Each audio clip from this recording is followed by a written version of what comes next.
Já, Svavar, hvernig finnst þér að hafa gengið hérna að hitta Suðurnesja menn og ferðast hérna aðeins og hitt fólkið á Suðurnesjum? Þetta er bara alveg frábært. Frábærar móttökur sem við höfum fengið. Mikið á kleinum, góðum fiski og svo framvegis. En fólk hefur verið almennt mjög jákvætt. Og tekið þessum skilaboðum mjög vel, þessum svona skilaboðum að kannski sé komin tími til að horfa aðeins fram á veginn sem Þóra hefur verið að koma á framfæri.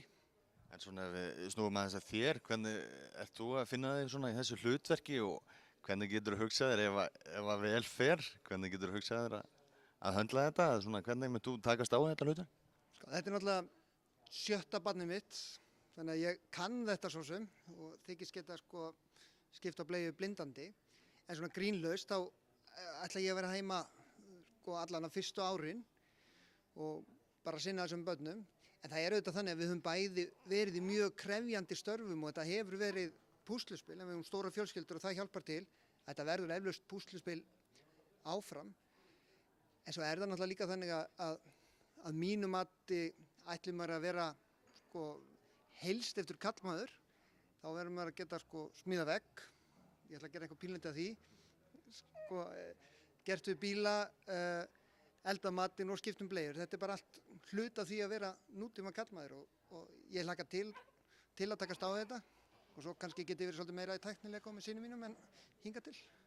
Hvernig maki núverandi forseta nú töluvert mikið í sviðsljósinu og hlutverkið í rauninni svona kannski breytt ef segja mætti.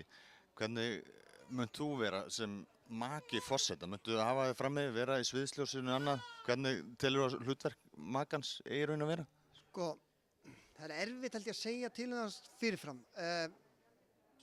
Aðal hlutverk makans er náttúrulega að bara standa með makanum og ég er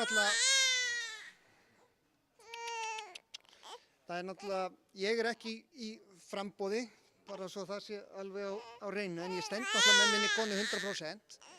Ég veit ekkert alveg hvað ég mun nákvæmlega gera en ég hef náttúrulega áhuga á ýmsu og ég hef sérstakann áhuga á mat, sérstakann áhuga á íslenskum mat og hérna kannski get ég lagt einhvað að mörkum þar, það væri frábært, en þetta bara eftir að mótast allt saman. Ég ætla allavega ekki að gefa út neinn stór loforð að sigra heiminn eða bjarga einhverjum atvinnugreinum. Ég held að það sé ekki, ég held að það sé ekkert sniðugt. Hvernig svona finnst þér á þessu stigi, hvernig finnst þér þetta ganga hjá okkur? Hvernig stendur Þóra í rauninni? Þetta gengir náttúrulega frábærlega. Þóra er að fara fram gegn sitjandi forseta sem hefur sitið í 16 ár og það er svona mismunandi á milli kannana, þau eru að mælast mjög svipuð, stundum er Þóra yfir og stundum er Ólafur yfir. Þetta er náttúrulega árangur sem er fyrstulega einstakur í Íslandssögunni og held ég bara að maður skoða nokkuð víðar. Þannig að ég er alveg afskaplega bjartsýnn en það þekkir enginn Þóru betur en ég og það er engin manneski í veröldinni sem ég treysti betur í þetta hlutverk. Heiðarlegri og heilsteyptari manneskju finnur maður ekki. Aðeins að spyrja þig hérna, nú er eitthvað verið rætt þín mál, gömul mál og svo daginn á Bessastöðum. Hefurðu fundið fyrir því hvernig er fólk svona bregðast við þér? Finnst þér einhver neikvæði straumar í þinn garð? Finnurðu fyrir því?